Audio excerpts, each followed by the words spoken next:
So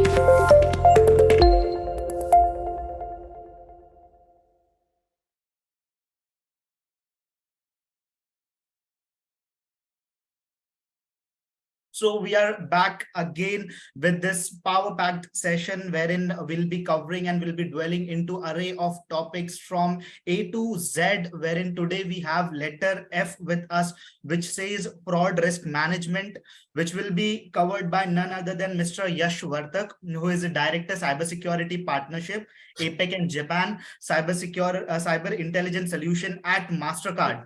After that, we'll be having an amazing fireside chat between Mr. Yash Vartak, Mr. Mitish Chitnavis, who is the CTO at iValue InfoSolutions Pvt Limited, Mr. Sunder Krishnan, who is the Chief Risk Officer at Reliance Nippon Life Insurance, and we'll be having Mr. Gaurav Batra as well, who is the founder and CEO of CyberFrauds and CXO Junction. And just to trigger your adrenaline rush, by not forgetting our bumper and first time in the industry giveaway, that is one lucky winner at the end of this series is going to get a stylish Royal Enfield motorcycle, which will via the Wheel of Fortune round, who attends a minimum of 15 sessions. So even if this is your first session, so don't miss the chance to attend 15 sessions. You still have chance. Apart from that, one lucky winner in each session get a OnePlus phone by commenting on the LinkedIn learning of the previous session. So whoever has commented on the previous session, whoever shared the LinkedIn learnings, so we'll be getting a OnePlus phone by the Wheel of Fortune, and 3 lucky winner will be getting CyberFrauds Gold membership, which is worth 3 lakhs via the Kahoot quiz. So I would urge to sit back, relax, attend the session till the end. Of course, we'll be having an amazing session, and of course, you will be enjoying the session. By the way, to introduce myself, my name is Iqbal Qureshi. I'm a manager operations from CXO Junction. So introducing our today's partner, which is iValue. So iValue InfoSolutions is a premium technology service and solution aggregator. They adopt a consulting approach for enterprise digital transformation across application lifecycle management to address emerging business needs in a hybrid cloud model covering CAPEX and OPEX needs.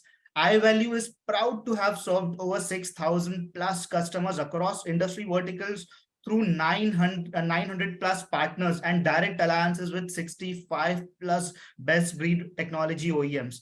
And the solution partners for our today webinar is Mastercard RiskRaken. So RiskRaken is a Mastercard company which enables you to easily achieve better risk outcome for your enterprise and your supply chain. RiskRaken cybersecurity ratings and assessment make it easy for you to understand and act on your risk, delivering accurate risk prioritized action plans customized tuned to match your risk priorities. Now I would like to hand over the stage to Mr. Yash Vartak to throw the light on our today's session. Over to you, Mr. Yash.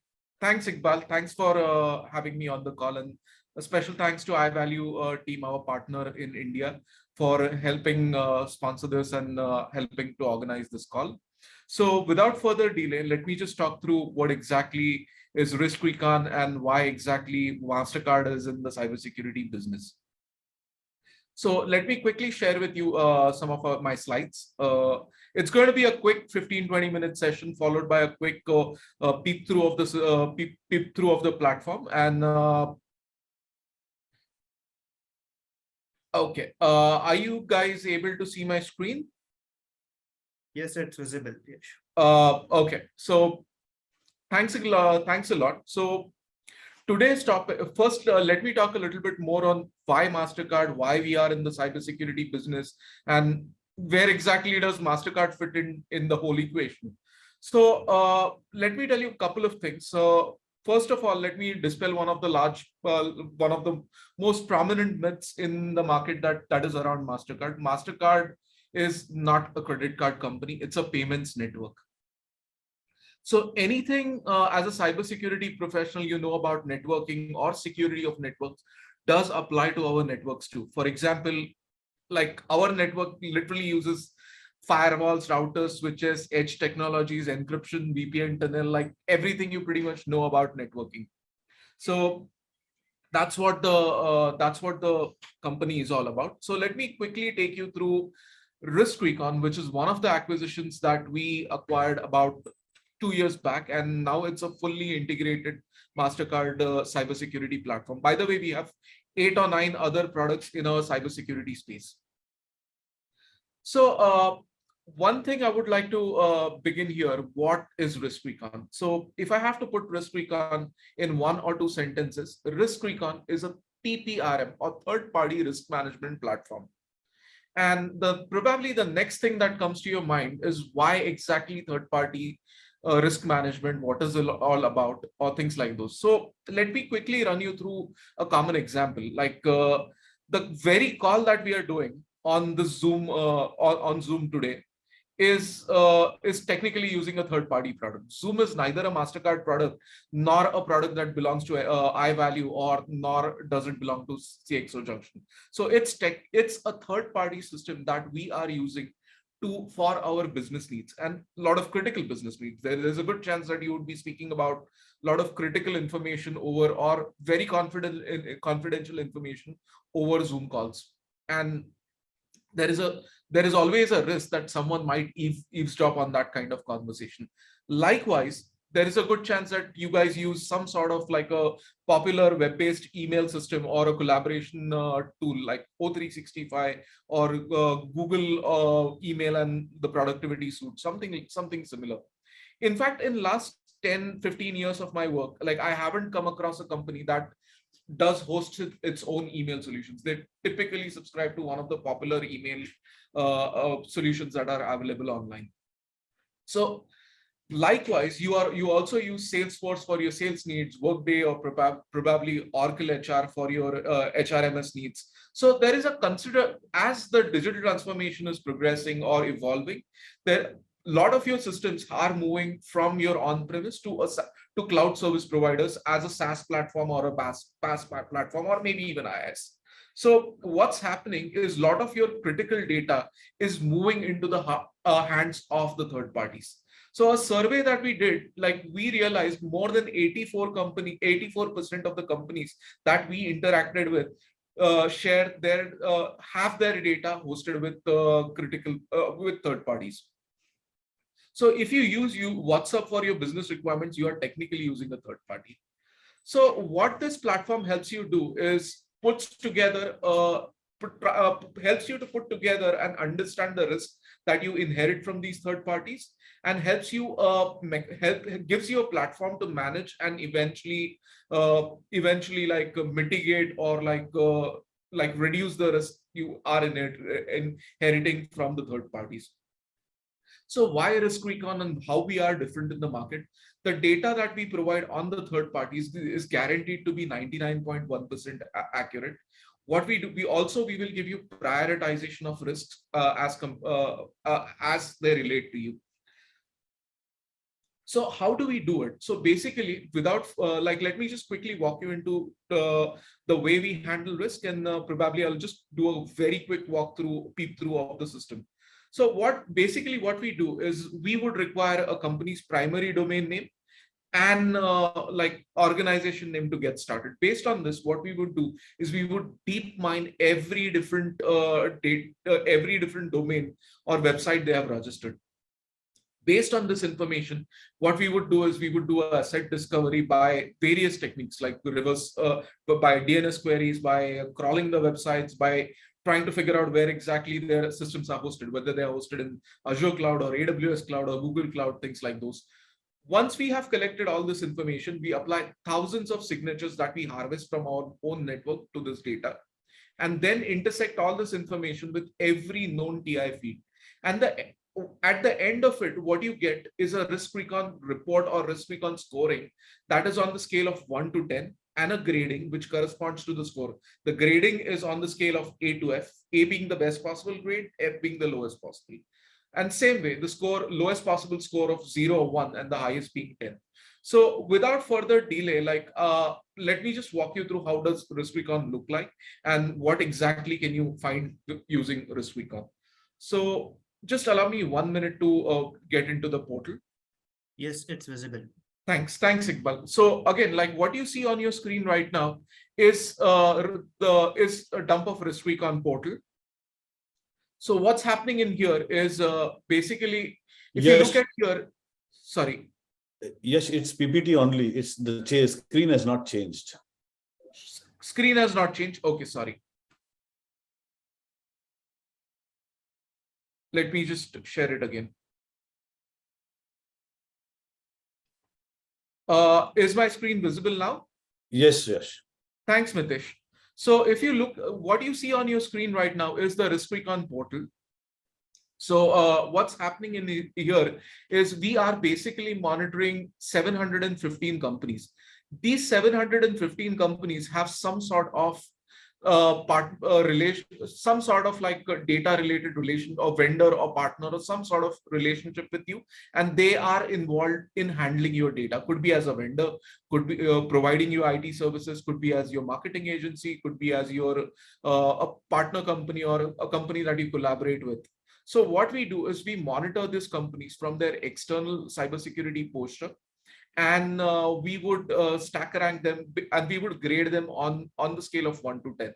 So here what you're seeing, out of the 715 companies that I'm looking at, about 246 are graded A, which is significantly good cybersecurity posture. About 283 at grade B, and so on and so forth. So let me do one thing let me just take you through one of the company that we all know, and let's see what exactly do we see in while looking at it from a RiskRecon point of view. So the company that we are trying to analyze here, it's going to be LIC. I mean, a pretty much a household name in India. And let's see what exactly do we see about LIC in here. So if we look at it on their report, we assessed LIC that on 26th May, that's literally today. So our reports are usually pretty close to real time and typically updated like we continuously monitor the companies, and our reports are up to date with probably like every 6 to 7 days or on demand. Like obviously for today's session, I made sure it was updated right now. So if we look at LIC, we have been monitoring LIC since last February, and over the years, like when they started out, the score was at pretty they had a pretty good score, and eventually as the time progressed, the score has been steadily dipping down, and as we speak today, the score is at 6.6 over the scale of 10. So that puts them on a grade C. And like if you look at it, there was a change in score. Like the score on 19th of May was 6.3, and today the score is 6.6. So actually there was a 0.3% improvement in there. So let's exactly see what do we see in this particular report. So first things what we would evaluate is number of systems number of systems associated with LIC that are online. So here I can see 81 different systems. I can see 211 systems online, out of which 81 of them are graded as high value. The reason we call it high value is because these systems are typically exchanging data, exchanging like PII or PFI or some sort of information over open internet. Of course, over a secure connection, but over internet. So these could be systems where agents would log in, or like people would log in into the portal to check their own policies or things like that. Some way the system is actively interacting with other systems on the open internet. Whereas 49 of them are, while they do contain host certain level of data, it may not host PFI or PHI or some sort of that kind of data. It's likely going to be a static page. For example, a page that gives information on what their policies or things like those. Whereas the systems classified as low risk, 71, these are the ones that are going to be like manual pages, spark domains, or anything which is unlikely to impact even if it is breached. So let's look at where exactly LIC is hosting its IT infrastructure. So if you look at it, LIC's infrastructure is hosted in 9 different countries. Majority of the systems are located in the US and in India. So here we see like almost 97% of the systems that LIC is 97 out of the 112, 102 to 111 systems that LIC is hosting, 97 are hosted in the US. So that's pretty close to about almost 45 or 46% of the systems are out of the country. Now let's see who exactly is LIC using for their hosting or for their IT requirements. So it's kind of obvious is LIC is heavily reliant on three or four different vendors. That's going to be Amazon, Tata Communications, and Google. Likewise, we can also see here how many domains typically are associated with these systems. So if we look at LIC housing, there are 24 systems associated with it. So this gives you a pretty good information about spread of assets at LIC. Also, let's now look at it. How exactly do we look at from the security point of view? So with all the systems that we saw about 187 issues with the systems that LIC has hosted. But again, all of these 187 issues are not exactly critical.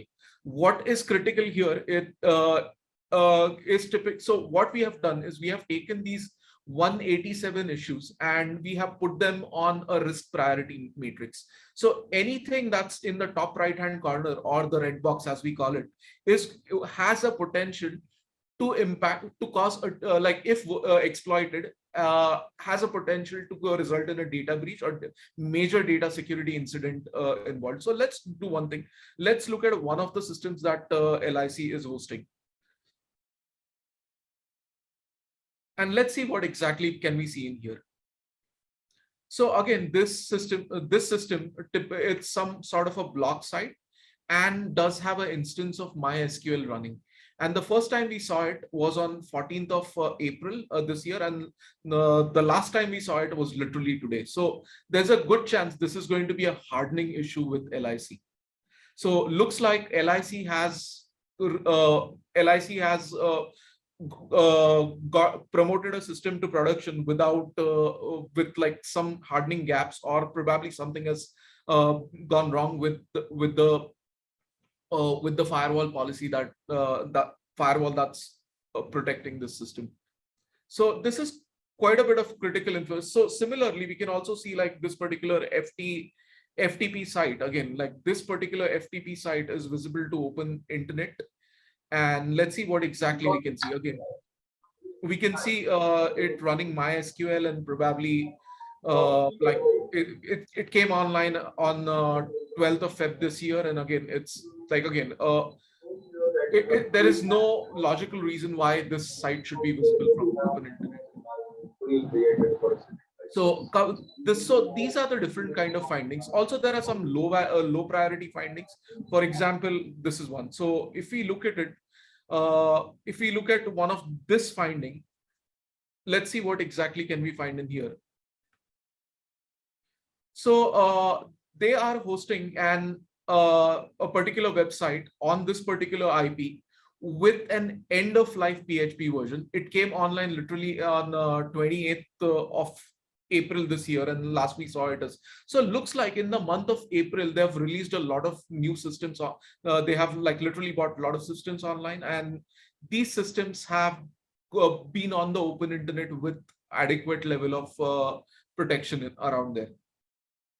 So these are a few things. So these are few issues that you can see. I mean, so in interest of time, I know we are a little short of time. In interest of time, I won't take you through, but again, we do see a lot of significant issues. In interest of time, I would just like to take you one or two more quick features of the platform and how we can work on it. So if I were to run a compliance against LIC, I mean, so let's assume we are running an ISO 27001 2017 audit against LIC. There is 66% probability that LIC would pass this audit. So in other words, it's quite unlikely LIC meeting this audit. So these are the few parameters. The other interesting feature is if I was a CISO at LIC, or I was considering some parallel, some business relationship with LIC where I have to actively share data digitally with LIC, I would want to probably see how they are comparing to their peers. So what I have done here is I have taken LIC in here and I have compared them against a few popular insurance companies based out of India. So if you look at it, like in the peer group, again, the two insurance providers that stand out are ICICI Prudential Life Insurance and CXO General Life Insurance. I mean, they seem to have better score as compared to their peers. Whereas LIC, clearly it shows that they have a bit of fixing to be done. So that's one thing.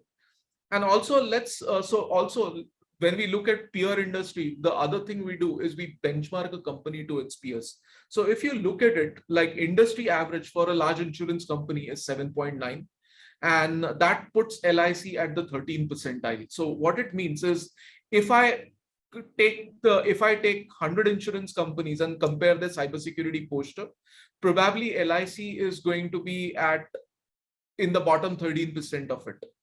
So let me also take you one of the companies which does have exceptionally good cybersecurity posture, just to look how it looks like and how exactly a company that has a good cybersecurity posture looks like. So let me just quickly take you to another BSFI customer and let's see how their posture looks like. So again, like if you look at their rating, it looks literally 9.8 on the scale of 10. That puts them on 96th percentile because their industry average is at 8.2. Likewise, if you look at their risk priority, although there are 8 open issues, if you look at their risk priority matrix, there is nothing in critical, high, or every issue they have is medium or low. So that's one thing. And if I look at their compliance, it looks literally squeaky clean. So these are the different things you can look at risk recon and try to understand it. In interest of time, I think I'll have to stop right now. But again, like at the end of the session, we can have question and answers around with. If you're curious to know score of your own company, I mean, do contact our partner iValue. They can arrange a free report for you on that's powered by risk recon. So thanks a lot for today, and I hand over back to Iqbal. Thanks everyone. And Iqbal, over to you. Sure. I would now like to hand over the stage to Mr. Gaurav Batra to initiate the discussion towards the. Thank you, Iqbal. Yash, amazing session. I think how this information has been put together, and it can actually give a great view to the organizations as well as their customers together. I think a lot of questions coming in, maybe about the tool and everything. We will take it, at the end, that how it's collaborative. But Sure. if you want to take one or two, which is specifically that how it's differentiating from the other tool where we are getting the information, and the few concern is it the information available on internet, or is it confidential information which you partner with the organization and get? So if you can actually give more detail on the working of this tool, so there are many Sure. people are concerning about it. Yeah. Thanks, Gaurav. I mean, very valid and interesting questions. So first thing, let me clarify, this information is available on internet. Anyone with an internet connection and laptop can find this information. It just needs knowledge how internet works and like some basic understanding. So we have collected this information using non-invasive techniques. So typically like spidering the website, or we won't do anything that's going to be non-ethical or illegal. So again, like we are Mastercard, we would never do something like that. Okay, great. Thanks, Yash, for that. That was actually everyone was asking me that, so I thought this point we need to take care. And with that, I will move to the next section. And guys, if you have any question about this tool, please put it in the chat, and I will take that from here. So I will like to invite Sunder, Krishnan. Sunder, are you with us? And Mitish Chitnavis, if we can see you both. Sunder, I don't know if you're on mute, and I'm not able to hear you. Yes. Okay. Maybe Iqbal, if you can check with Sunder, if you can call him and see. Sure, I'll do that. Sure. And meanwhile, I think Mitish, thanks for Mitish joining in for this session. So great presentation by Yash, and maybe I will like to understand from you when you are, as a partner to Mastercard. So there are many different kind of fraud risks which our organizations are facing, right? I will like to understand from you that how they are evolving and what role third party plays in that. Right. So let's look at, if you look at in the broad sense, the term fraud encompasses actions that are meant to deceive for financial or personal gain. Typically, we look at it from fraud from that point of view. While fraud is absolutely serious, it's underestimated and often unchecked problem, because we always look at fraud from a perspective of embezzlement, procurement fraud, and all of that. But essentially, what happens now with the digital transformation today, that's moving while we're moving to the application technology, the business processes are becoming more technology oriented, and so on and so forth. So fraud would actually end up manifesting itself uniquely across different industries and verticals, right? So fraud in manufacturing would be different than a fraud that we are looking at payments or a BFSI or an insurance vertical per se. Fraud starts effectively working out from vulnerabilities that are there in the processes, systems, and the policies that we have. So eventually, while earlier days, if you look at it, the fraud part was not part of the CISO community, cybersecurity community per se. Yeah. To be very honest about it, right? But because of this digital transformation, now it has also become a core responsibility of a CISO or a chief security privacy officer, and so on and so forth. Why? Because now it's all about technology. Now we are looking at technology vulnerabilities and finding out those vulnerabilities from a fraud standpoint, not from security standpoint. Can somebody move money? Can somebody, utilize that for, utilize the vulnerabilities, use those vulnerabilities, and then, actually conduct a fraud in the system. But there are classic example can be, there are intentional individuals or users who actually look at fraud, who obviously want for financial gains or personal gains, they would commit a fraud. But there are unintentional insiders, right? Unintentional insiders, when we look at it, classic example is they get a mail, they click the link, phishing, they are not aware, there's no training given to them that they should not click those links, controls are poor, email security probably is not implemented, and that's where I call them as unintentional insiders per se. So organizations overall face a lot of kind of different kinds of fraud, but I would restrict that to cyber fraud by utilizing the technology and committing a fraud and a cyber crime within the company or from a third party per se. Now, just quickly, since you asked about third parties, how they are involved. As Yash said in his starting statement, that we are all now living in the connected world. Our data is with the third parties. We are utilizing a third party platform for this particular event. So when we look at third parties, we are providing them access even into our systems, whether it is hybrid or on-prem or cloud environment. So third parties now become absolutely important. And there are methods and ways to manage, monitor third parties, and we would discuss that subsequently. Sure. Thanks, Mitish. And there's a one valid point coming in the chat: is non-compliance is a fraud. I guess being non-compliant is not a fraud, but being non-compliant and not reporting it to your customers is a fraud, right?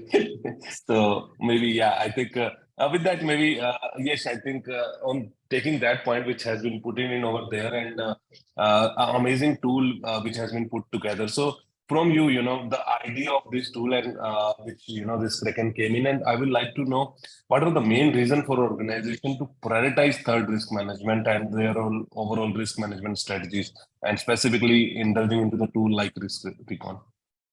Thanks, Gaurav. So I'll break the question into two parts. First, let me elaborate a little bit on what's happening in the industry. And for that, I would like to take an analogy with what we saw during the pandemic. Like, there are two ways to secure any system. First is like sanitize, make sure it's squeaky clean. the bad actors are kept out and things like those. And the next thing is like typically building an immunity. So exactly the way we did with the pandemic. We started with like the sanitization part of it. What we did is we started using sanitizers, we started using masks and things like those. But again, in long term, this effort is not sustainable. Over the time, you have to build an immunity in the system. So like, although the COVID is still around, but we are immune to it. Like we all have taken vaccinations, have already like had a episode of contacting COVID. So we are more or less immune to things like those. So that's exactly the approach we have to take with our systems. Again, there are a lot of, like we have to make sure our systems are immune to being attacked. There would be minor incidents here and there, but again, they don't destroy our businesses. They don't take our businesses down or affect in a way that will cripple our world.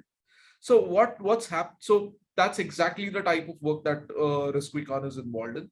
So what we typically do is, again, one thing is for sure is shift shifting. With cloud coming into the picture, you can't, the sanitization thing is not sustainable. The reason being, like, again, like how many of, like almost everyone on this call would have a Gmail account.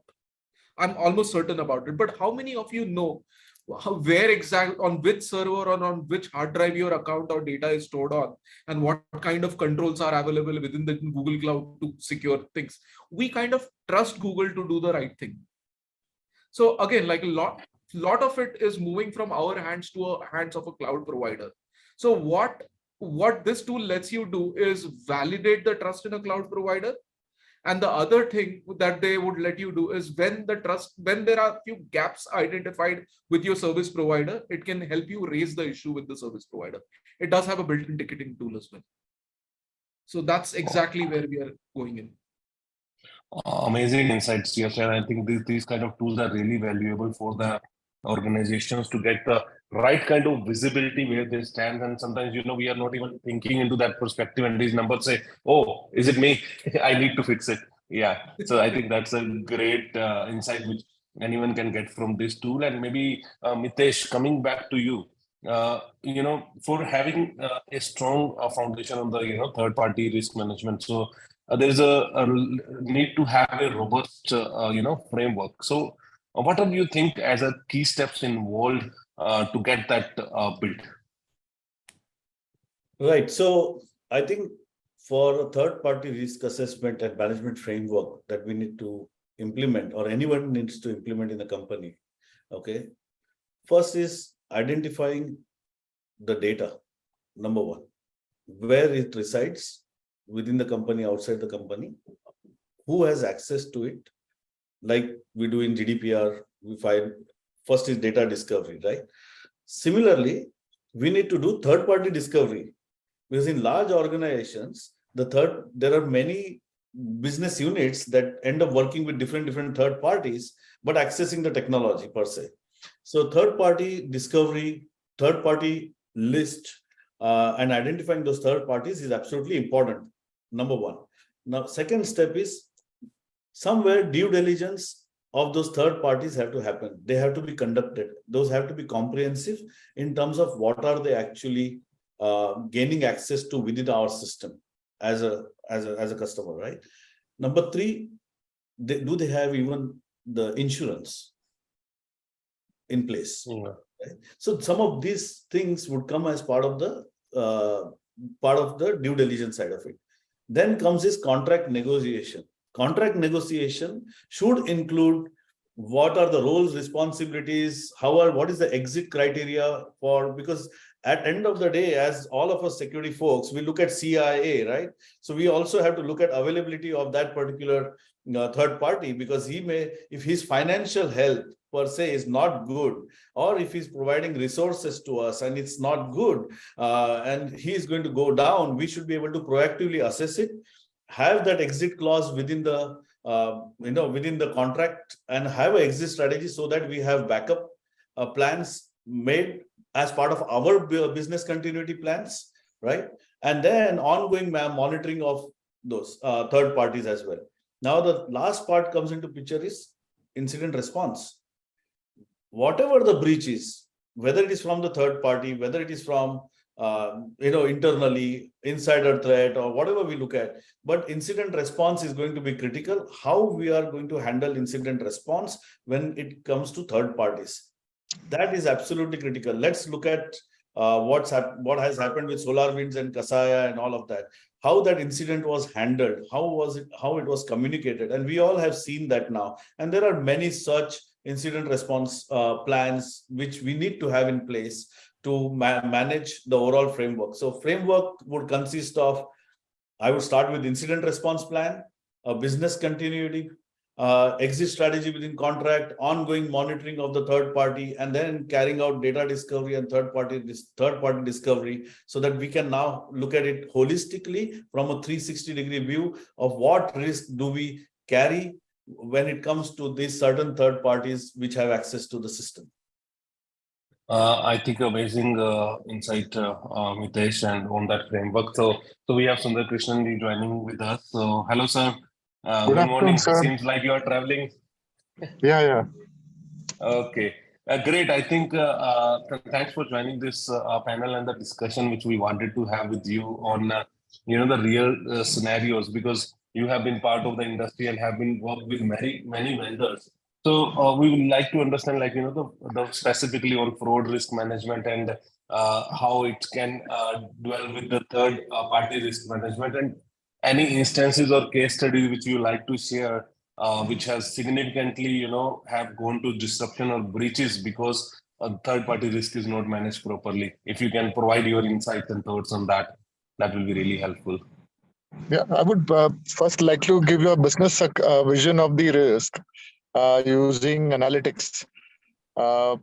So when I was acting head of claims, I used to get a pattern of claims in terms of territories, in terms of age, in terms of occupation, in terms of the way the claim is to be put up by the fraudsters. There are certain regions where there are racketeers in insurance claims. So what we did was, I saw a pattern in age, I saw a pattern on occupation, I saw a pattern on the way the claims are padded up. And so we use analytics to see regression and trend.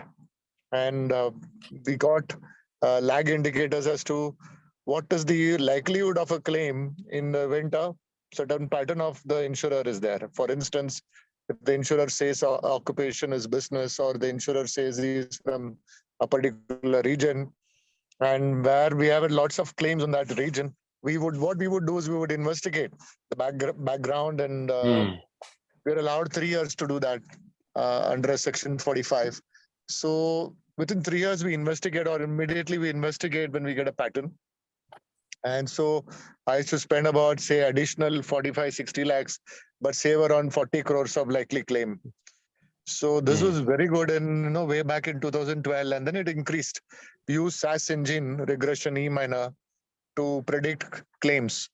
And then today, what was bad or an adverse in the possible versus actual, which is, in terms of the ratios, it used to be 180%, 120%, 300% on certain products and certain regions. Today, it's all below 100, and, we make mortality profits thanks to use of analytics.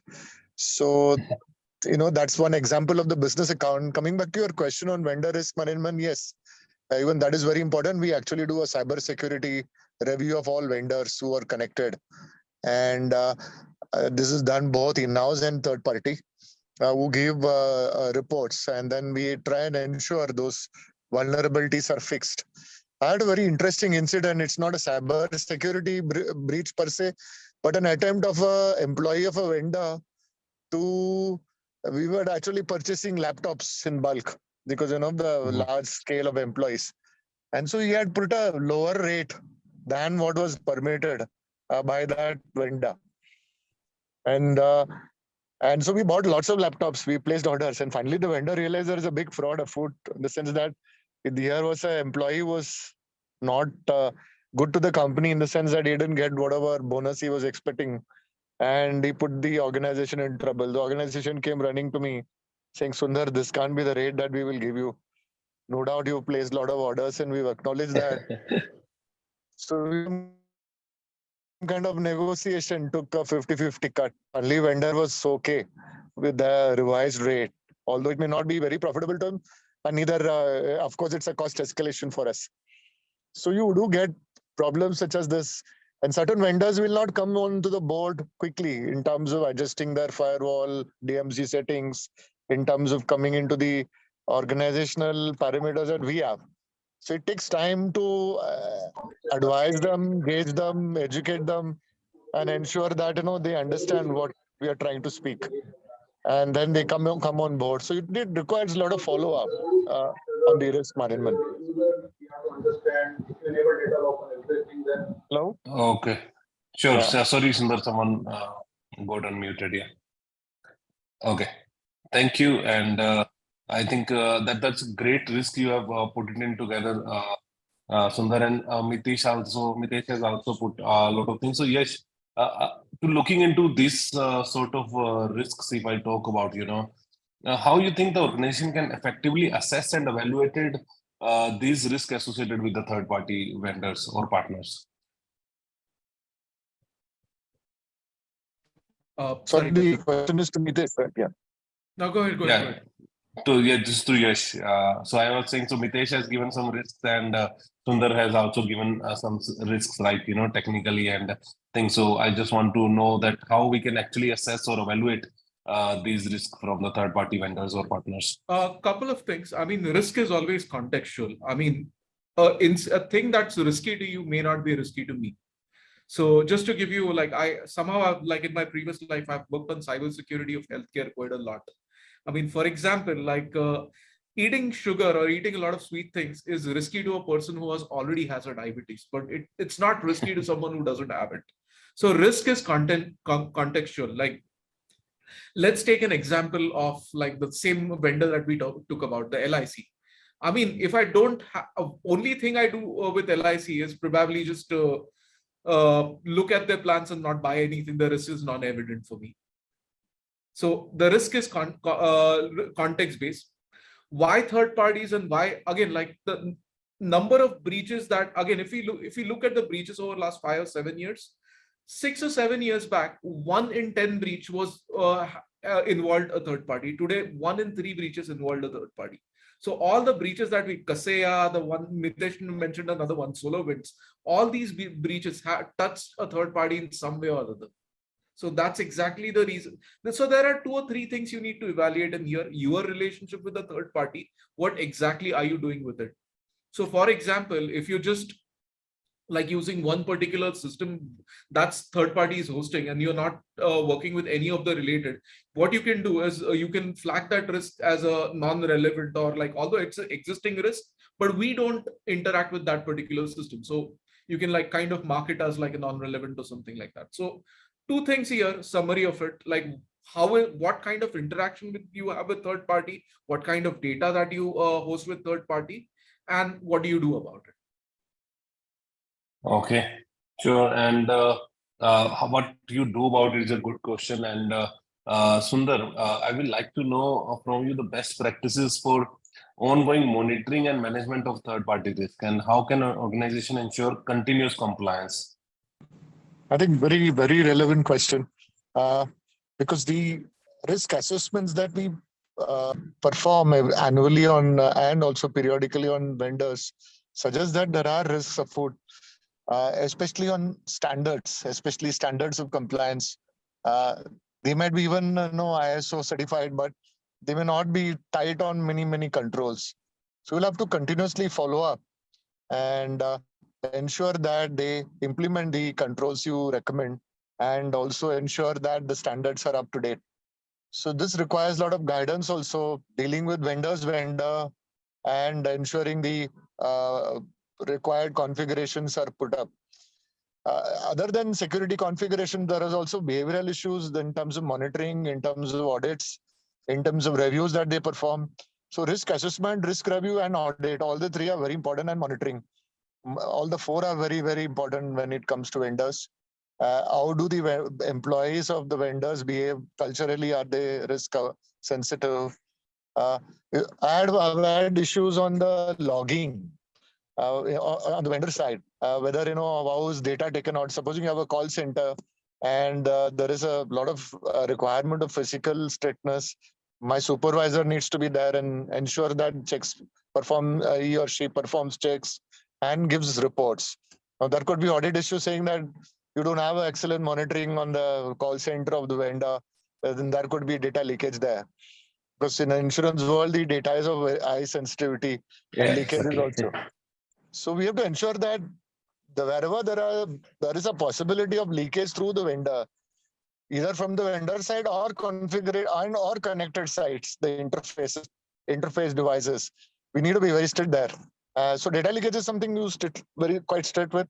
Then behavioral issues, logging issues, audit issues, security issues. So you need monitoring continuously, a lot of discipline around how you deal with them. And you can't take instant decisions. You will have to follow up many times and put things in order or implement. Look, even our own company, when we have vulnerabilities, it takes time to fix it. You'll have to give some time to. So that is that. How do you give time? How do you monitor? But at the same time, you can't put up with high or critical issues. There you'll have to say, no, this is not done, and I'm placing you out of the network. Please fix it and then come back. So this is the call you need to take: where, what, when, how, and how you do it. And some kind of framework is very important. And of course, reports are going to the board also. The outsourcing regulation is very strict when it comes to financial services. Both RBI, SEBI, IRDA are very strict on this. It's very tough to demonstrate that you have continuous monitoring over vendor installations. Finally, the vendor or partner is actually your own system. At the end of the day, your responsibility is yours and accountability is yours. Just can't throw up that. And so you need to be careful in how you deal with vendor installations. Sure, I think Sunder, you have put a lot of point on the vendor installation and onboarding of them. So when maybe Yash, I would like to come back to you to understand, if there are vendors when we have non-critical or some aspects do and take away from the system that is happening, but when is vendor who is actually managing our infrastructure like cloud, right? So Yeah. That becomes a where we are relying a lot on that. So what are the challenges you see in that area? And maybe if some of the reports can we look into risk reckon as well from that part side as well? So just want to know so a bit on that. Couple of things in here. Risk recon, again, the data that we produce from risk recon is guaranteed to be 99.1% accurate. So that's one thing. So typically, I mean, in case of LIC, although the system was hosted at AWS, it was owned by LIC. We could identify that. Or hosted at TCL, but owned by LIC. So yeah, the cloud service providers, again, from my background working for Oracle Cloud, I mean, again, the cloud service provider gives you a platform and a certain level of security. But if you don't configure your application in the cloud in the right way, or enforce a password policy that's of a certain standard, I mean, the cloud service provider can't do much about it. Cloud service provider is just giving you a mechanism to host it. It's up to the party hosting in there. Okay. Sorry. Go on. Sorry. So so again, the responsibility, again, you are responsible for the data that you host, like both the data that you host personally as well as data that you host with the third parties. So for example, my data at a third party was breached. I'm still answerable to my customers or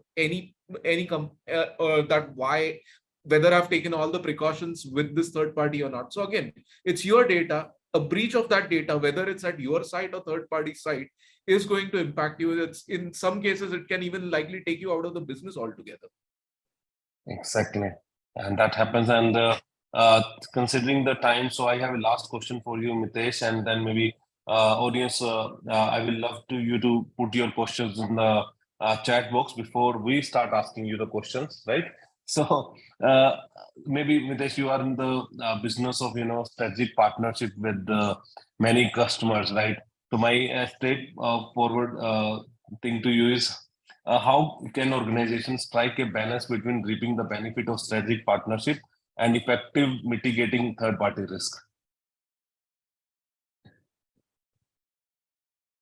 You're on mute, seems. Oh, sorry. So there's one of the best statements that I love. Okay. And it is the best defense is a great offensive security strategy. That means you need to have an offensive security strategy to build the best defense mechanisms, right, in place. Now, as Yash spoke about, we saw the report, we saw all of this, right? We look at where the attack surface has moved with third parties. There's no boundary. So we need to start controlling that while there is no boundary, and we can't have firewalls we can't start putting firewalls everywhere, but we need to have a proper mechanism, and that mechanism of controls to be in place, number one. Number two, assess the complete attack surface, whether it is how far are we going. So for example, in one of the reports that I saw, I'll give you, and Yash spoke about cloud. The attack surface obviously has expanded, and it is now data is in cloud and we're looking there. But the best part is configuration. If you look at configuration, one of the reports very clearly showed that why there is a FTP server, but the FTP server had MySQL. Does FTP server require MySQL? It's a question, right? So we have to look at the complete attack surface, the third parties coming in, what they have access to, and build in controls around that so we understand and manage it, number one. So that's on the third party risk management side. The second side, again, it keeps coming back to haunt us, is for the, I would say, unintentional insider committing fraud and fraud risk and so on and so forth, is all about training and awareness. I still keep coming back because that's the largest piece of the puzzle. If an individual is aware and trained not to click an email from an unknown source which may be spear phishing or any other attack, he should not be clicking. So training and awareness is big part of the puzzle, and that needs to be imparted to all the employees, all the third parties, for whoever is accessing the data and accessing the systems, and is part of my complete attack surface per se. Okay, thanks, Mitish. I think overall, in a nutshell, monitoring all these risks, keeping your eyes wide open, monitoring all the time is a great thing. I think great insight from Sunder, Yash, and looking at you, Mitish, at the screen right now, I can see you have just come from Vistara flight and just landed here. I can see your boarding pass. So a lot of monitoring can happen from that screen itself. That screen itself. True. Absolutely. Absolutely. Yeah, now I can see on the big screen. Okay, guys, I think great insight. So now we will like to open for questions here from the audience. So anyone have any question, please put it in there. And as we have promised, or by the time few announcements, that we will be giving you a LinkedIn link where you can actually put your learning, and once you add those learnings, your name will be in the next Wheel of Fortune. Where you can actually win one plus phone, and from last session, which we are going to do a Wheel of Fortune now, and we will be having a Kahoot quiz based on the discussion which we had today, which my team will bring in right now. So, any questions, guys, you will like to have? So on the tool, of course, any new or innovative risk treatment method that you have come across recently? Any three of you can answer. The latest is the way the attack surfaces are discovered, So you have devices now that can sit on the network and tell you that your SIM configuration is weaker, or your VAPT that is done is not great. It's not attacking the applications, or your other devices that are there, some configuration issues are there. We have seen this pattern of attacks from this external surface, how you block that. So, they sit totally on the network list, and anywhere in the network, any problem is there, they give you guidance. All this, of course, takes a lot of time, because your vendor might say, no, this is not an issue according to us. And then you'll have to get into engagement with the vendor and the expert, and you are in the middle, and then you try and solve the issue. This is the latest on the digital transformation, and wherein you face a lot of ransomware attacks, especially in the financial services side. So to ward off that, you need to use tools and you need to combine well with all the stakeholders. Okay, and a follow-up question on that. So it's okay. Okay, then thanks, Sunder. I think that's not a follow-up. That's another question which has came in. Okay, Rengi, yes, time constraint. So we have just started the Kahoot. It will take another 5 minutes. I'll request all to start scanning and keep onboarding. So meanwhile, I have 2 more questions by the time everyone is coming on Kahoot. So one is directly for you, Yash. Okay. You had said that info is available to all. Hackers can exploit it if it is available on internet. I think yes, they can. Yeah. Yeah, obviously that can, and that's more of a reason for people to check what's available about their enterprises online and try to work to make sure their attack footprint is lowered. So that's I mean, exactly as someone said it. Yeah, this information is available on the internet. The way we can see it, the hackers can see it too. Exactly, and I think that is where this tool, whole purpose of this tool is that this is available on internet, right? Check it and fix it. Instead of someone from that team doing that work, risk recon is doing that for you, job for you for easy. Yeah, I mean, right? and we are doing it in automated way, whereas like it would take like a manual pen tester, or like if you follow the MITRE attack framework, like building this report would normally take you a few days of work. We would build that one for you in minutes. Sure. And I mean, it can also be used as a starting point for your red teaming or blue teaming exercise. Okay. So now the one last question I would like to take to this panel, any one of you can answer. Do I need attack surface monitoring if I have a brand monitoring in place along with dark and deep web monitoring? This is very interesting. Sorry, you can go ahead. Yeah, sure. So this is very interesting thing, because we have a tool and a service provider which actually monitors the brand. And when a brand gets impacted, how do you take action? How do you legally enforce it? How do you take it up with the cyber force, police maybe, and complain and ensure that the person removes the attack, especially to some kind of a statement in Twitter or somewhere else, or in the web. And you feel that this is very constant monitoring that is needed. And so this is a service which has a dashboard, which is a complete day-to-day account of all sorts of attacks on the brand, directly or indirectly. And how do you action it? The actioning is very important. So you need to be very alert, and you need to have a set of a cyber lawyer, cyber tool guy, and a police liaison. So to face this attack. Yeah. Thanks, Sunder. Yes. Yeah. Okay, Mitish, you want to add? Yeah, quick thing. So I think Gunjan, basically, do you need an attack surface monitoring? The answer is yes. The answer is yes, because attack surface, apart from the brand monitoring, dark deep web monitoring and all that, looks at your entire network, your entire infrastructure, your data security, where the data resides, whether it is on cloud, whether it is on-prem, hybrid, or maybe with third parties, right? So your attack surface, wherever you have, one is at a click of a button, you can view your attack surface in any monitoring tool. Number two is when it is third parties, what kind of access you have given. Some of the attack surface monitoring tools may not even capture third parties. That's where kind of risk recon or anybody would come into picture and say, hey, you know what, you have these assets. These are lying outside the system, and that you need to bring within your attack surface monitoring. Now, attack surface monitoring, how do you achieve that? First, you find out whether all your data vulnerabilities and so on and so forth, and they actually end up doing a threat modeling on it, whether it is really required, this particular asset or information is really required to be in my attack surface per se.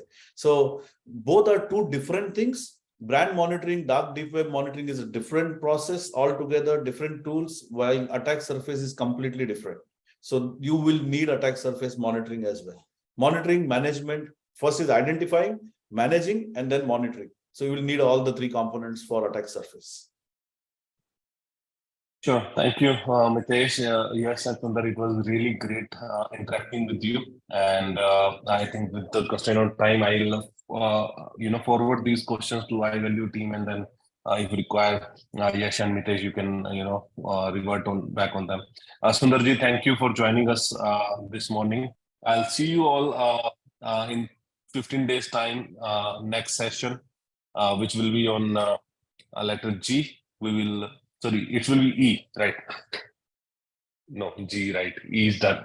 Yeah, G. So we will announce what is the next session on G. Any wild guesses you can put it in here, or wait for Monday for the announcement.